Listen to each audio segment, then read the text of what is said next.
ദൈവത്തിൻ്റെ അതിപരിശുദ്ധ നാമം വാഴ്ത്തപ്പെടുമാറാകട്ടെ. വീണ്ടും നമുക്ക് ഹോപ്പ് ചാനലിൽ കൂടിയും മുഖാമുഖം കാണുവാൻ ദൈവം അവസരം ഒരുക്കിയതിനായിട്ട് ഞാൻ ദൈവത്തെ മഹത്വപ്പെടുത്തുകയാണ്.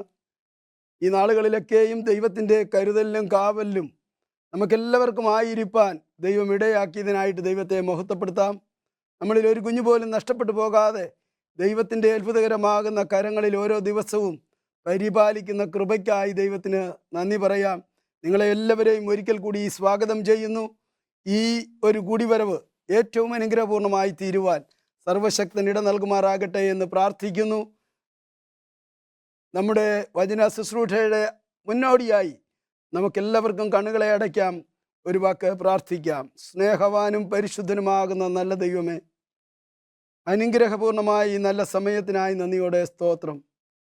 ദൈവസന്നിധിയിൽ താണിരുന്നു കൊണ്ട് ദൈവത്തിൻ്റെ വചനം കേൾക്കുവാൻ ശ്രോതാക്കളായിരിക്കുന്ന ഓരോ മക്കളെയും അങ്ങയുടെ നൽകണമെന്ന് പ്രാർത്ഥിക്കുന്നു.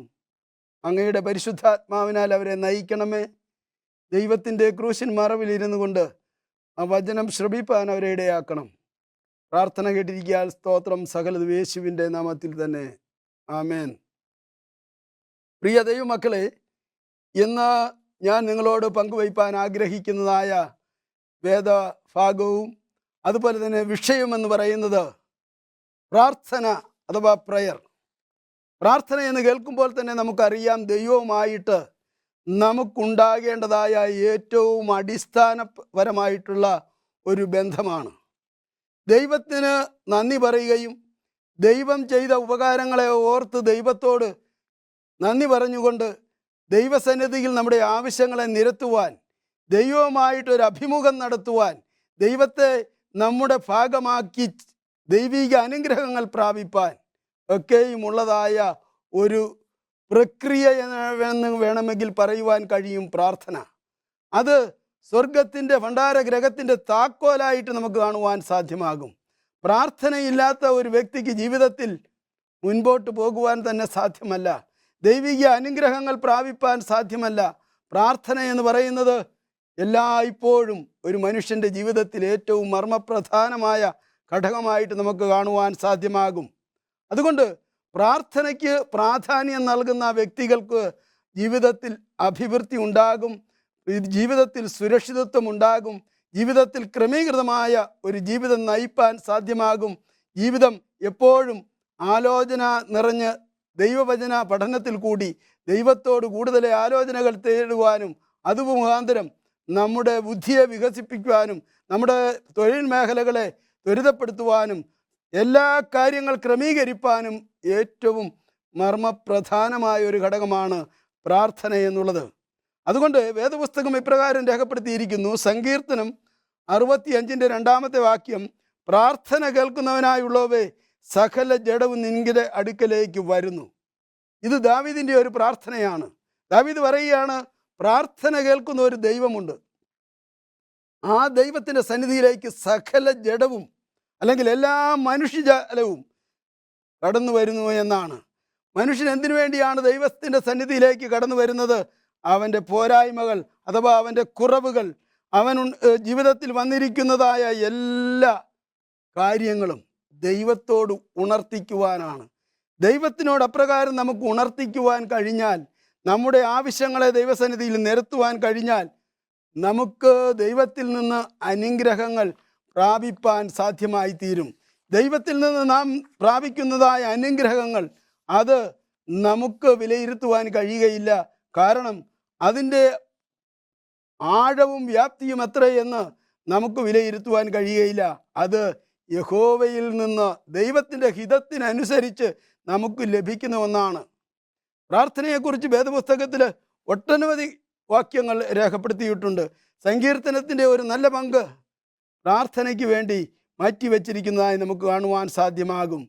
ദാവീദിന് കൃത്യമായ ഒരു സമയം പ്രാർത്ഥനയ്ക്കുണ്ടായിരുന്നു എന്ന് വേദപുസ്തകം രേഖപ്പെടുത്തിയിരിക്കുന്നു. യഹോവേ, രാവിലെ എൻ്റെ പ്രാർത്ഥന കേൾക്കണമേ, രാവിലെ ഞാൻ നിനക്കായി കാത്തിരിക്കുന്നു എന്ന് വേദപുസ്തകം രേഖപ്പെടുത്തിയിരിക്കുന്നു. നാം ഏത് സമയത്തും പ്രാർത്ഥിക്കുന്നതിന് വേണ്ടി കൃത്യമായിട്ടുള്ള സമയവും സന്ദർഭവും രേഖപ്പെടുത്തിയിട്ടില്ല. എന്നാൽ മിക്കപ്പോഴും നമുക്ക് കാണുവാൻ സാധ്യമാകുന്നത് പ്രാർത്ഥനകൾ അത് ദൈവത്തിൻ്റെ സന്നിധിയിൽ പ്രസാദയാഗമായിട്ട് സമർപ്പിക്കുമ്പോൾ അത് രാവിലെയും വൈകിട്ടും ഉച്ചയ്ക്കും അതുപോലെ തന്നെ ഏത് നേരത്തും പ്രാർത്ഥിക്കാമെന്ന് വേദപുസ്തകം രേഖപ്പെടുത്തിയിട്ടുണ്ട്. എന്നാൽ രാവിലെയുള്ള പ്രാർത്ഥന അത് അനുഗ്രഹത്തിൻ്റെ നിറവായിരിക്കും. കാരണം നാം വിശ്രമിച്ച് ഉണർന്നെഴുന്നേറ്റ് ഒരു ദിവസത്തിൻ്റെ ആരംഭത്തിൽ ദൈവത്തിൻ്റെ സന്നിധിയിൽ പ്രാർത്ഥിക്കുമ്പോൾ കഴിഞ്ഞ ദിനങ്ങളിൽ ദൈവത്തിൻ്റെ പരിപാലനവും മുൻപോട്ടുള്ളതായ മണിക്കൂറുകളിൽ ദൈവത്തിൻ്റെ സംരക്ഷണമൊക്കെയും നമുക്ക് ആവശ്യപ്പെടുവാനായിട്ട് സാധ്യമാകും. അതുകൊണ്ട് പ്രാർത്ഥന വളരെ വളരെ പ്രാധാന്യം അർഹിക്കുന്നു. ദാനിയേലിനെ കുറിച്ച് വേദപുസ്തകത്തിൽ നാം കാണുമ്പോൾ എല്ലാ സമയവും ദൈവത്തോട് പ്രാർത്ഥന കഴിക്കുന്നതായ ഒരു മനുഷ്യനായിരുന്നു. പ്രാർത്ഥനയ്ക്കൊരു സമയക്ലിപ്തത വരുത്തിക്കൊണ്ട് പ്രാർത്ഥിക്കുന്നതായിട്ട് നമുക്ക് കാണുവാൻ സാധ്യമാകും. അപ്പോൾ ഏത് പ്രതിസന്ധി ഘട്ടത്തിലും പ്രാർത്ഥിക്കുന്ന ഒരു വ്യക്തിയായിരുന്നു. ഇവിടെ ദാനിയേൽ പ്രത്യേകമായിട്ട് രേഖപ്പെടുത്തിയിരിക്കുന്നത് 6-ാം അധ്യായം അതിൻ്റെ 10-ാമത്തെ വാക്യം, ദാനിയേലിൻ്റെ പ്രവചനം 6:10 പറയുമ്പോഴത്തേന് ഒരു വലിയ പ്രതിസന്ധി നേരിടുവാൻ പോകുന്നു എന്ന് ഒരു രേഖ എഴുതി. ആ രേഖ അറിഞ്ഞപ്പോൾ അവൻ വീട്ടിൽ ചെന്ന് അവൻ്റെ മാളിക മുറിയുടെ വാതിൽ, യെരൂശലേമിലേക്കുള്ളതായ കിളിവാതിൽ തുറന്ന് അവൻ ദൈവത്തോട് പ്രാർത്ഥിക്കുന്നതായിട്ട് വേദപുസ്തകം രേഖപ്പെടുത്തിയിരിക്കുന്നു. അവിടെ പറയുന്നത് 3 പ്രാവശ്യം മുട്ടുകുത്തി ദൈവത്തിൻ്റെ സന്നിധിയിൽ പ്രാർത്ഥിച്ചു എന്ന് കാണുവാൻ സാധ്യമാകും. നാം എല്ലാവരും ഓർത്തിരിക്കേണ്ടത്, ഏത് പ്രതിസന്ധി നമ്മുടെ ജീവിതത്തിലുണ്ടായാലും ജീവിതത്തിലെ വൈഷമ്യങ്ങളെ അതിജീവിക്കുവാൻ പ്രാർത്ഥനയ്ക്ക് ശക്തിയുണ്ട്. കാരണം എന്താണെന്നറിയാമോ? ഓരോ പ്രാർത്ഥനകളും ഒരു ധ്യാനമായിരിക്കണം. നാം ദൈവസന്നിധിയിൽ നമ്മെ തന്നെ താഴ്ത്തി സമർപ്പിക്കുന്ന ഒരനുഭവമായിരിക്കണം. നാം ദൈവത്തിനോട് ഒരു മധ്യസ്ഥം ചെയ്യുന്ന ഒരനുഭവമായിരിക്കണം. അതുപോലെ തന്നെ നമ്മുടെ ആവശ്യങ്ങളെ അത് ഒരു അപേക്ഷ പോലെ ദൈവസന്നിധിയിൽ സമർപ്പിക്കുന്ന ഒരനുഭവമായിരിക്കണം.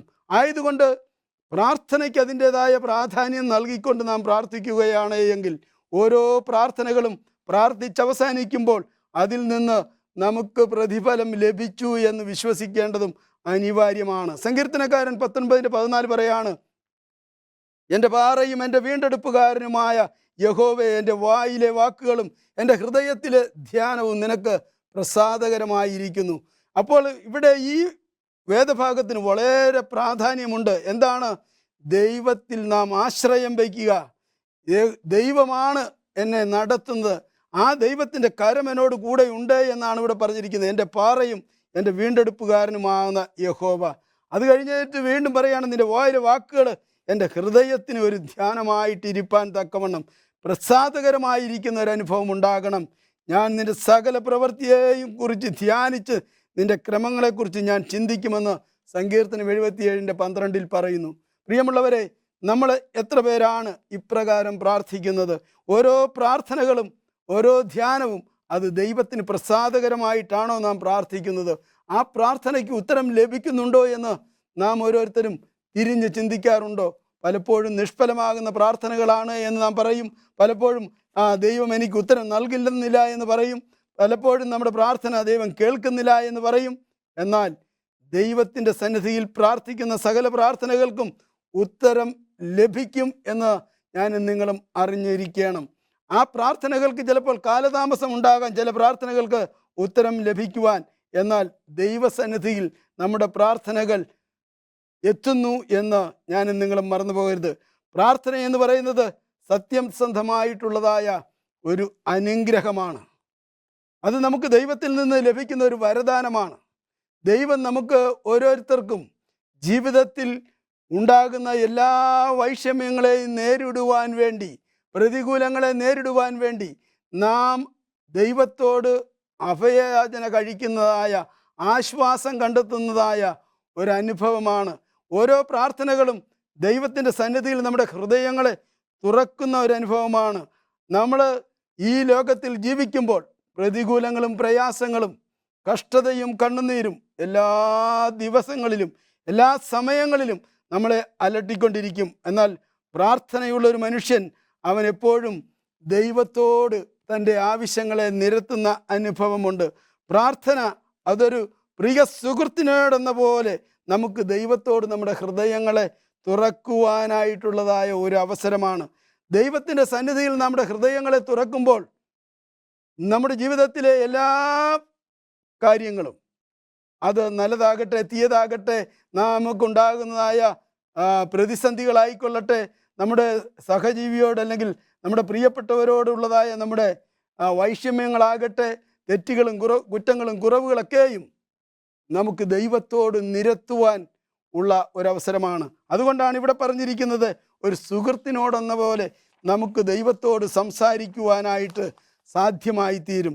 നാം പ്രാർത്ഥിക്കുമ്പോൾ ദൈവം നമ്മളോടൊപ്പം ഉണ്ട് എന്ന് ഞാൻ നിങ്ങൾ മറന്നു പോകരുത്. കാരണം നമ്മുടെ പ്രാർത്ഥനകൾ ദൈവത്തിന് ആവശ്യമാണ്. കാരണം പ്രാർത്ഥന നമുക്ക് ആവശ്യം. ചില ആളുകൾ ചിന്തിക്കാം, എന്തിനു വേണ്ടിയാണ് പ്രാർത്ഥിക്കുന്നത്? പ്രാർത്ഥിക്കേണ്ടതായ കാര്യമില്ല. കാരണം ദൈവത്തിന് എല്ലാം അറിയാം. ദൈവത്തിനെല്ലാം അറിയാമല്ലോ, പിന്നെ എന്തിനു വേണ്ടിയാണ് ഞാൻ പ്രാർത്ഥിക്കുന്നത്?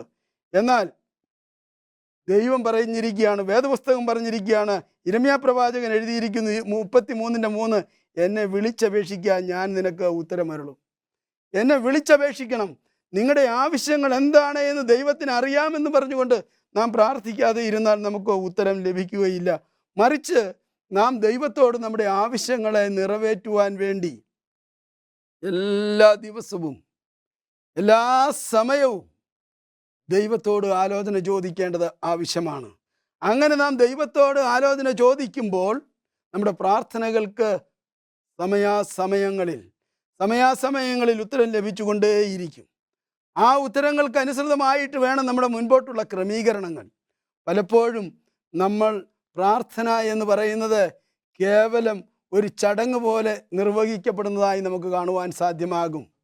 ആ പ്രാർത്ഥനകൾ ദൈവം കേൾക്കുന്നുണ്ടോ എന്ന് പോലും നമുക്ക് സംശയമാണ്.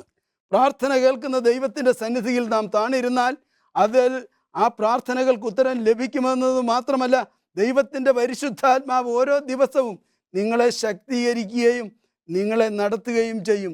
നിങ്ങളുടെ ജീവിത പ്രയാണത്തിലുടനീളം ദൈവത്തിൻ്റെ കരുതലും കാവലും ഉണ്ടാകും. നിങ്ങളുടെ വീഴ്ചയിൽ നിന്ന് നിങ്ങളെ താങ്ങി നടത്തും. നിങ്ങളുടെ ബുദ്ധിമുട്ടുകളിൽ നിന്ന് നിങ്ങളെ ദൈവം താങ്ങി നടത്തും.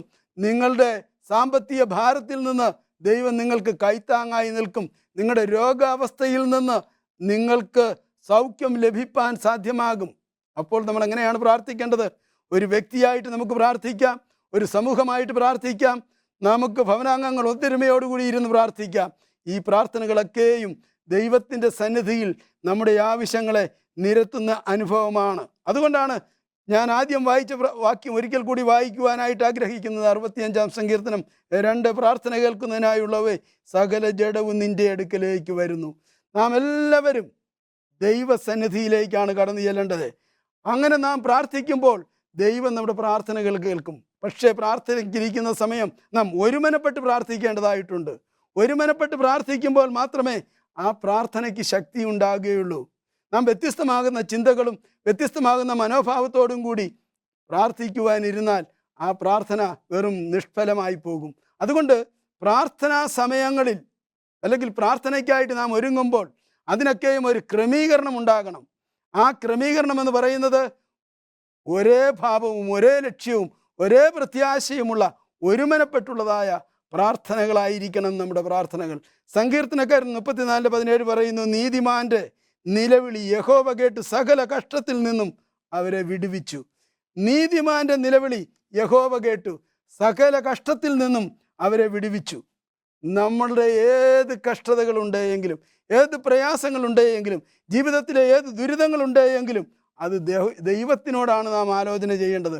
പലപ്പോഴും നമ്മൾ ദൈവത്തോട് ആലോചന ചെയ്യാതെ മനുഷ്യരോട് ആലോചന ചെയ്യുന്ന കാണുവാൻ സാധ്യമാകും. വേദപുസ്തകം അതുകൊണ്ടാണ് പറയുന്നത്, മനുഷ്യരിൽ ആശ്രയിക്കുന്നതിനേക്കാൾ യഹോവയിൽ ആശ്രയിക്കുന്നത് നല്ലത്. ഇന്ന് നമുക്ക് പ്രതികൂലങ്ങൾ ഉണ്ടാകുമ്പോൾ ആദ്യമായിട്ട് നാം ചെയ്യുന്ന കാര്യങ്ങൾ എങ്ങനെയാണ്? നാം മറ്റുള്ളവരെ അല്ലെങ്കിൽ നമ്മുടെ ബന്ധുക്കളെ, നമ്മുടെ സുഹൃത്തുക്കളെ, നമ്മുടെ ഏറ്റവും അടുത്ത് നമ്മൾ ചോദിച്ചാൽ അല്ലെങ്കിൽ നമ്മളെ കേൾക്കുന്നതായ വ്യക്തികൾ, അവരെയൊക്കെയുമാണ് നാം ആദ്യം ആശ്രയിക്കുന്നത്. അങ്ങനെ ആശ്രയിക്കുമ്പോൾ അതിൽ നിന്നൊരു ഫലപ്രാപ്തി ഉണ്ടായിട്ടില്ല എങ്കിൽ നമ്മൾ പറയും, എൻ്റെ പ്രാർത്ഥനയ്ക്ക് ദൈവം ഉത്തരം നൽകിയില്ല. എന്നാൽ പ്രിയമുള്ളവരെ, ദൈവം പറയുകയാണ്, നീ എന്ത് ചെയ്യണം? ദൈവത്തിനോട് ആലോചന ചോദിക്കണം. ഏതൊരു പ്രവൃത്തി ചെയ്യുവാൻ പോകുന്നതിന് മുൻപായിട്ടും ദൈവത്തോട് നാം ആലോചന ചെയ്യണം.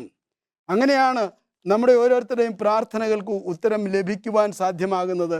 പ്രിയ സഹോദര സഹോദരി, നാം ഓർത്ത് നോക്കുക, ഈ നാളത്രയും നാം പ്രാർത്ഥനയുള്ളവരായിട്ട് ജീവിക്കുകയാണ്.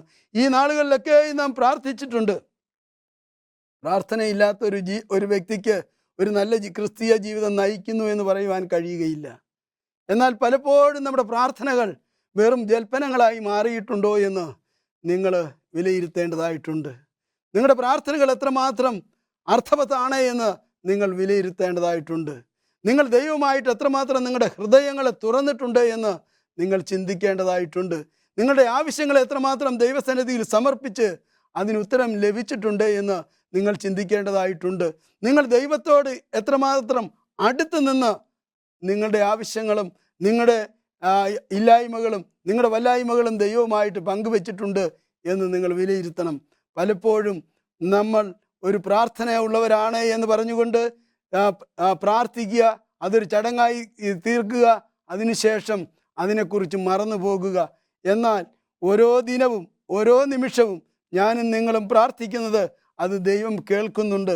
കർത്താവ് നമ്മുടെ പ്രാർത്ഥന കേൾക്കുകയും അതിനുത്തരം നൽകുകയും ചെയ്യുന്നുണ്ട്. എന്നാൽ നാം ഓരോരുത്തരും ദൈവത്തിൻ്റെ സന്നിധിയിൽ സമർപ്പണത്തോടും ദൈവഭയത്തോടും കൂടി പ്രാർത്ഥിക്കാത്തതിൻ്റെ പരിണിത ഫലമാണ് നമുക്ക് പൂർണ്ണമായിട്ടും ഉത്തരം ലഭിക്കാത്തത് എന്ന് കാണുവാൻ സാധ്യമാകും. കർത്താവ് വേദപുസ്തകത്തിൽ പ്രാർത്ഥിച്ചതായിട്ട് നമുക്ക് കാണുവാൻ സാധ്യമാകും. കർത്താവ് പ്രാർത്ഥിച്ചതായ എല്ലാ പ്രാർത്ഥനകൾക്കും ഉത്തരം ലഭിക്കുകയും ചെയ്തു. ആ സമയങ്ങളിൽ തന്നെ കർത്താവ് ദൈവത്തോട് ആലോചന ചെയ്തതൊക്കെയും അതിന് ഉത്തരങ്ങളുള്ളതായ പ്രാർത്ഥനകളായിരുന്നു. കർത്താവിൻ്റെ പ്രാർത്ഥനകളൊക്കെയും എല്ലാ മനുഷ്യരുടെയും രക്ഷയ്ക്ക് വേണ്ടിയും അതുപോലെ തന്നെ തൻ്റെ ജീവിതത്തിൽ താൻ നേരിട്ടതായ എല്ലാ പ്രതികൂലങ്ങളെയും അതിജീവിക്കത്തക്കവണ്ണം ശക്തമായ പ്രാർത്ഥനകളാണ് എന്ന് നമുക്ക് കാണുവാൻ സാധ്യമാകും. അതുകൊണ്ട് ഞാനും നിങ്ങളും ഓർത്തിരിക്കണം, പ്രാർത്ഥനയ്ക്ക് അതിൻ്റെതായ പ്രാധാന്യം നൽകണം. ദൈവവചനം പഠനത്തിൽ അതിൻ്റെതായ പ്രാധാന്യം നൽകണം. ഓരോ ദിവസവും നാം അതിനായി സമയം കണ്ടെത്തണം. അങ്ങനെ പ്രാർത്ഥിക്കുമ്പോൾ നമ്മുടെ ഓരോരുത്തരുടെയും ക്രിസ്തീയ ജീവിതം ധന്യമാകുന്ന ഒരു അനുഭവത്തിലായി തീരും. അങ്ങനെ നാം പ്രാർത്ഥിക്കുമ്പോൾ നമുക്ക് ദൈവത്തോട് കൂടുതൽ അടുത്ത് നിൽക്കുവാനായിട്ട് സാധ്യമാകും. അതുപോലെ തന്നെ നാം ദൈവത്തിൻ്റെ സന്നിധിയിൽ പൊതുസമൂഹത്തിൽ ഒന്നിച്ചിരുന്ന് പ്രാർത്ഥിക്കുന്നത് പോലെ തന്നെ വ്യക്തി ജീവിതത്തിൽ പ്രാർത്ഥനാ ജീവിതം ഉണ്ടാകണം. വ്യക്തി ജീവിതത്തിൽ പ്രാർത്ഥനാ ജീവിതം ഉണ്ടാകുമ്പോൾ നമുക്ക് ദൈവത്തോട് നേരിട്ട് നമ്മുടെ ഹൃദയങ്ങളെ തുറക്കുവാനായിട്ട് സാധ്യമാകും. അതായത് നാം ഏകനായി ഇരുന്നു കൊണ്ട് ദൈവത്തിനോട് പ്രാർത്ഥിക്കണം. കർത്താവായ യേശുക്രിസ്തു അപ്രകാരം ഏകനായിട്ടിരുന്ന് പ്രാർത്ഥിക്കുന്നതായി വേദപുസ്തകത്തിൽ പലയിടങ്ങളിലായി രേഖപ്പെടുത്തിയിട്ടുണ്ട്. മത്തായിയുടെ സുവിശേഷത്തിൽ നമ്മൾ നോക്കുമ്പോൾ അവൻ മലമുകളിൽ പോയിരുന്ന് പ്രാർത്ഥിച്ചതായി കാണാം. അതുപോലെ തന്നെ ഗെത്സമന തോട്ടത്തിൽ ഏകനായിട്ടിരുന്ന് പ്രാർത്ഥിച്ചതായിട്ട് കാണുവാൻ സാധ്യമാകും. അതുപോലെ തന്നെ താൻ പുരുഷാരത്തോടൊപ്പം ആയിരുന്നപ്പോൾ അവരെ വിട്ടിട്ട് അവർക്കൊക്കെയും വേണ്ടി പ്രാർത്ഥിക്കുകയും അവരോടൊക്കെയും സുവിശേഷീകരണം അല്ലെങ്കിൽ രക്ഷാഭയെക്കുറിച്ചൊക്കെയും പറയുമ്പോഴും ഏകനായിരുന്ന് പ്രാർത്ഥിക്കുന്നതായി നമുക്ക് കാണുവാൻ സാധ്യമാകും. അതുപോലെ തന്നെ കർത്താവ് രാത്രികാലങ്ങളിൽ പ്രാർത്ഥിക്കുന്നതായി നമുക്ക് കാണുവാൻ സാധ്യമാകും. നമുക്ക് പ്രാർത്ഥനയ്ക്ക് ഒരു പ്രത്യേക സമയം നിശ്ചയിച്ചിട്ടില്ല. പ്രാർത്ഥനയ്ക്ക് നമുക്ക് ഏത് സമയത്തും നമുക്ക് ദൈവത്തിൻ്റെ സന്നിധിയിൽ നമ്മുടെ ഹൃദയങ്ങളെ തുറക്കുവാൻ സാധ്യമായി തീരും. ഒന്ന് മാത്രം നാം ചെയ്യണം, ദൈവത്തോട് ആലോചന ചെയ്യുവാനായിട്ട് സമയം കണ്ടെത്തണം. ദൈവത്തിനോട് സമയം ചിലവഴിപ്പാൻ നിങ്ങൾക്ക് മനസ്സുണ്ടാകണം. അങ്ങനെയുള്ളൊരു മനസ്സുണ്ടാകുമ്പോൾ നമ്മുടെ എല്ലാ വ്യാകുലങ്ങളും ദൈവത്തോട് പറയുവാനായിട്ട് സാധിക്കും. പ്രാർത്ഥന എന്ന് പറയുന്നത് ദൈവത്തോട് ചേർന്ന് നിൽക്കുന്ന അനുഭവമാണ്. ദൈവത്തോട് ചേർന്ന് നിൽക്കുമ്പോൾ നമുക്ക് ശക്തി പ്രാപിപ്പാൻ ഇടയായിത്തീരും. അതുകൊണ്ടാണ് വേദപുസ്തകം പറയുന്നത്, എന്നെ ശക്തനാക്കുന്നവൻ മുഖാന്തരം ഞാൻ സകലത്തിനും മതിയായവനാകുന്നു. എങ്ങനെയാണ് നാം സകലത്തിനും മതിയായവരായി തീരുന്നത്? ദൈവത്തിൻ്റെ പരിശുദ്ധാത്മാവിനാൽ നമ്മെ ശക്തീകരിക്കും. പ്രാർത്ഥന നമ്മെ ദൈവകരങ്ങളിലേക്ക് കൂടുതൽ അടുപ്പിക്കുമ്പോൾ ദൈവത്തിൻ്റെ പരിശുദ്ധാത്മാവ് തൻ്റെ ആത്മാവിനെ നൽകി നമ്മെ ശക്തീകരിക്കുകയും വഴി നടത്തുകയും ചെയ്യും. അപ്പോൾ നമ്മളുടെ വീഴ്ചയിൽ നമ്മുടെ താഴ്ചയിൽ നമ്മെ താങ്ങി നടത്തുവാൻ തക്കവണ്ണം ശക്തമായ ദൈവകരം നമ്മളോടുകൂടെ ഇരിക്കും. വേദപുസ്തകം പറയുന്നു, നീതിമാൻ വീണാലും നിലംപരിശാകില്ല. കാരണം എന്താണെന്നറിയാമോ? ദൈവത്തിൻ്റെ കരം അവനെ നടത്തുന്ന ഒരു അനുഭവമുണ്ട്. ആ ദൈവകരത്തിന് കീഴിൽ നമ്മൾ ആയിത്തീരണമെങ്കിൽ നമുക്ക് പ്രാർത്ഥനയുണ്ടായിരിക്കണം. പ്രാർത്ഥനയുണ്ടെങ്കിൽ മാത്രമേ ദൈവത്തോൻ്റെ ആ അരുളപ്പാട് നമ്മുടെ ഹൃദയങ്ങളിലേക്ക് കടന്നു വരുവാൻ ഇടയായി തീരുകയുള്ളൂ. ദൈവത്തിൻ്റെ പരിശുദ്ധാത്മാവ് നമ്മളോട് മന്ദമായി സംസാരിക്കും. നീ എപ്രകാരം പ്രവർത്തിക്കണം, നീ എങ്ങനെയായിരിക്കണം, നിന്റെ ചിന്തകൾ എങ്ങനെയായിരിക്കണം, നീ ദൈവത്തോട് കൂടുതൽ അടുത്ത് നിൽക്കണമോ, നീ ദൈവികമാകുന്ന അനുഗ്രഹത്തിൽ നിനക്ക് എന്തെങ്കിലും ന്യൂനതകൾ സംഭവിച്ചിട്ടുണ്ടോ എന്നൊക്കെയും കാട്ടിത്തരുന്ന അനുഭവമാണ് പ്രാർത്ഥന. അതുകൊണ്ട് പ്രിയ സഹോദരങ്ങളെ, എന്നെ കേൾക്കുന്ന നിങ്ങൾ ഓരോരുത്തരും ഓർത്തിരിക്കേണ്ടത്, നമ്മുടെ ദൈനംദിന ജീവിതത്തിൽ ദൈവത്തോട് ആലോചന ചെയ്യുന്നവരായിരിക്കണം. യേശു ക്രിസ്തു ഈ ഭൂമിയിലായിരുന്നപ്പോൾ എത്രയോ പ്രാവശ്യം മാതൃകാപരമായിട്ട് തൻ്റെ ശിഷ്യന്മാരോടും തന്നെ അനുഗമിച്ച ഓരോ ആളുകളോടും പറയുന്നതായി നമുക്ക് കാണുവാൻ സാധ്യമാകും. നിങ്ങളെപ്പോഴും പ്രാർത്ഥനയുള്ളവരായിരിക്കണം, നിങ്ങൾ ദൈവത്തോട് ആലോചന ചെയ്യുന്നവരായിരിക്കണം. യേശു ക്രിസ്തുവും അപ്രകാരം പ്രാർത്ഥനാശീലമുള്ളവരായിരുന്നു. ശിഷ്യന്മാർ യേശു ക്രിസ്തുവിനോട് പറഞ്ഞ് ഞങ്ങളെ പ്രാർത്ഥിപ്പാൻ പഠിപ്പിക്കണമെന്ന്. അപ്പോൾ തന്നെ നമുക്ക് കാണുവാൻ സാധ്യമാകും എപ്രകാരം പ്രാർത്ഥിക്കണമെന്നുള്ളതായ ഒരു പാഠം തന്നെ അവർക്ക് പകർന്നു നൽകുന്നതായി കാണുവാൻ സാധ്യമാകുന്നു. നമുക്കെല്ലാവർക്കും സുപരിചിതമായിട്ടുള്ള വേദഭാഗമാണ് മത്തായിയുടെ സുവിശേഷം 6-ാം അധ്യായത്തിൽ കാണുന്നത്. പ്രാർത്ഥന എപ്രകാരം നിങ്ങൾ ചെയ്യണമെന്ന് നമ്മളെല്ലാവരും ഓരോ ദിവസവും അത് പല ആവർത്തി ഉരുവിടുന്നുണ്ട് ഈ പ്രാർത്ഥനകളൊക്കെയും. പക്ഷേ അതിലുപരിയായിട്ട് നാം ദൈവത്തിനോട് നന്ദിയും സ്നേഹവും കരേറ്റിക്കൊണ്ട് ഓരോ ദിവസവും ദൈവസന്നിധിയിൽ നമ്മെ തന്നെ താഴ്ത്തി സമർപ്പിച്ചുകൊണ്ട് ദൈവത്തോട് ചേർന്ന് നിൽക്കുന്ന അനുഭവമാണ് പ്രാർത്ഥന. അതുകൊണ്ട് പ്രിയ സഹോദരങ്ങളെ, പ്രാർത്ഥന ഉള്ളവൻ ശക്തിയുള്ളവനായിത്തീരുന്നു, പ്രാർത്ഥനയുള്ളവൻ വിവേകമുള്ളവനായിത്തീരുന്നു, പ്രാർത്ഥനയുള്ളവൻ തിരിച്ചറിവുള്ളവനായിത്തീരുന്നു, പ്രാർത്ഥനയുള്ളവൻ ജീവിതത്തിൽ വീണുപോകുകയില്ല, പ്രാർത്ഥനയുള്ളവൻ തൻ്റെ കുടുംബത്തെ നേരായ പാതയിൽ നയിക്കുന്നു, പ്രാർത്ഥനയുള്ളവൻ തൻ്റെ ജീവിതത്തിൽ അടിക്കടി ഉയർച്ച നേരുന്നതായി നമുക്ക് കാണുവാൻ സാധ്യമാകും. അതുകൊണ്ട് ജീവിതമെന്ന് പറയുന്നത് നശ്വരമാണ്, പക്ഷേ പ്രാർത്ഥന എന്ന് പറയുന്നത് ദൈവവുമായിട്ടുള്ളൊരു അഭിമുഖമാണ്. എന്നെന്നും നിലനിൽക്കുവാൻ, ഓരോ ദിവസവും നമ്മുടെ ജീവിതത്തെ, നമ്മുടെ ദിനചര്യകളെ നിയന്ത്രിക്കുവാൻ ദൈവത്തിൻ്റെ പരിശുദ്ധാത്മാവ് നമ്മിൽ കൂടി പ്രവർത്തിക്കുവാൻ, നമുക്ക് നല്ല ആലോചനകൾ നൽകുവാൻ, നല്ല തീരുമാനങ്ങൾ എടുക്കുവാൻ പ്രാർത്ഥന എപ്പോഴും നല്ലതാണ്. ആയതുകൊണ്ട് ഓർക്കുക, പ്രാർത്ഥന എന്ന് പറയുന്നത് നമ്മുടെ ഓരോരുത്തരുടെയും ജീവിതത്തിൽ ഒരു ശീലമാക്കി മാറ്റിക്കൊണ്ട് പ്രാർത്ഥനയുള്ളവരായിട്ട് കർമ്മനിരതരായിട്ട് ഓരോ ദിവസവും ദൈവത്തിനോടും ദൈവത്തിൻ്റെ ഹിതത്തിനോടും ചേർന്ന് നമുക്ക് മുൻപോട്ട് പോകുവാൻ ഈ നാളുകളിൽ സർവശക്തൻ നമ്മെ ഓരോരുത്തരെയും എടുത്തുപയോഗിക്കുകയും അവൻ്റെ വരവിനു വേണ്ടി നമുക്ക് ഓരോരുത്തർക്കും ഒരുങ്ങുവാനുള്ളതായ ഒരവസരം കൂടിയാണ് പ്രാർത്ഥനയെന്ന് കാര്യം ഓർത്തുകൊണ്ട് ദൈനംദിനം നമുക്ക് ദൈവസന്നിധിയിൽ നമ്മെ തന്നെ താഴ്ത്തി സമർപ്പിച്ച് ഒരു നല്ല നാളേക്കായി ഒരുങ്ങാം.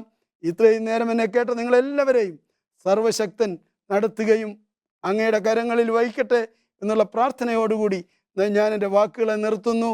ഈ സമയം നമ്മുടെ കണ്ണുകളെ അടയ്ക്കാം, നമുക്ക് ഓരോരുത്തർക്കും പ്രാർത്ഥിക്കാം. സ്നേഹവാനും പരിശുദ്ധനുമാകുന്ന ഞങ്ങളുടെ നല്ല ദൈവമേ, സ്വർഗീയ പിതാവേ, അനുഗ്രഹപൂർണമായ ഈ നല്ല സമയത്തിനായി നന്ദിയോടെ സ്തോത്രം കർത്താവേ. ഞങ്ങളുടെ ജീവിതത്തിൽ ഞങ്ങൾ പ്രാർത്ഥനയുള്ളവരായി, ദൈവത്തിൻ്റെ സാക്ഷ്യമുള്ളവരായി ഓരോ ദിവസവും അങ്ങയോട് ചേർന്ന് നിൽക്കുവാൻ, അങ്ങയുടെ കരം പിടിച്ചുകൊണ്ട് കർത്താവെ ഒരു നല്ല നാളേക്കായി ഒരുങ്ങുവാൻ, ഞങ്ങളുടെ ജീവിതത്തിലെ വൈഷമ്യങ്ങളെയും കുറവുകളെയും അങ്ങയോട് ഏറ്റുപറഞ്ഞുകൊണ്ട് പുതുക്കത്തിൻ്റെ ആത്മാവ് പ്രാപിച്ച് ദൈനംദിനം ജീവിപ്പാൻ ഞങ്ങളെ സഹായിക്കണം. നന്മകളും കൃപകളും നൽകി അനുഗ്രഹിക്കണം. അങ്ങയുടെ വരവിനായി ഒരുക്കണം. പ്രാർത്ഥന കേട്ടിരിക്കുക. സ്തോത്രം. സകലത് യേശുവിൻ്റെ നാമത്തിൽ തന്നെ. ആമേൻ.